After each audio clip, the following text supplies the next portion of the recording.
নবী সাল্লাল্লাহু আলাইহি ওয়াসাল্লাম বলেছেন, দাজ্জাল এবং তার অনুসারীরা যখন বিশ্বকে শাসন করার দিকে এগিয়ে যাবে, আল্লাহ রাব্বুল আলামিন তাওহীদপন্থীদের এই কালিমার পতাকার কাফেলা গঠন করবেন ইনশাআল্লাহ।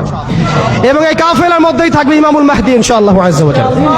এবং তিনি বলেছেন, নবী সাল্লাল্লাহু আলাইহি ওয়াসাল্লাম, ফালা নি'মাল আমিরু আমিরুহা ওয়া লা নি'মাল জাইশু যালিকাল জাইশ, কতই না উত্তম হবেন সেই আমির এবং কতই না উত্তম হবেন সেই সেনাবাহিনী।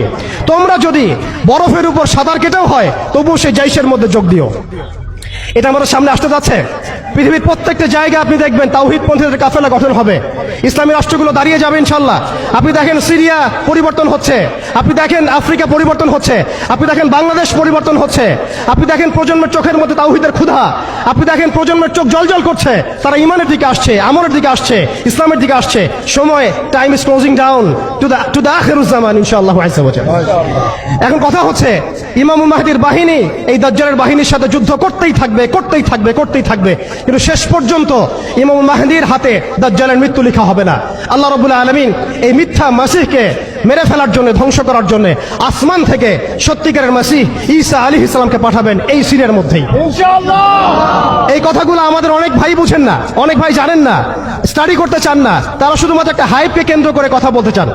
বিশ্ব এদিকে এগিয়ে যাচ্ছে, আমরা এখানে শুধু হাইপ তুলতে আসি নাই, আপনাদেরকে জানাতে এসেছি, বোঝাতে এসেছি যে আস্তে আস্তে বিশ্ব কোন দিকে যাচ্ছে এবং আমাদের করণীয় কি হবে। এবার আসেন, এটা ভবিষ্যৎবাণী শুধু নয়, নবী সাল্লাল্লাহু আলাইহি ওয়াসাল্লাম অকাট্য ভবিষ্যৎবাণী। তিনি বলেছেন, ঈসা আলাইহিস সালামের হাতে যেই ফিলিস্তিনে আজকে মজলুম বোনদেরকে শহীদ করা হচ্ছে, বাচ্চাদের মাথার খুলি উড়িয়ে দেওয়া হচ্ছে, আমাদের ভাইদেরকে জীবন্ত পুড়িয়ে মারা হচ্ছে, ওই ফিলিস্তিনে লিখে রাখেন আপনারা, মিডিয়া দিয়ে প্রচার করে দিয়েন, এই ফিলিস্তিনের বাবে লুদ নামক জায়গায় তাদের মিসায়া, তথাকথিত মিসায়া মাসিহুদ দাজ্জালকে ঈসা আলাইহিস সালাম হত্যা করবেন ইনশাআল্লাহ।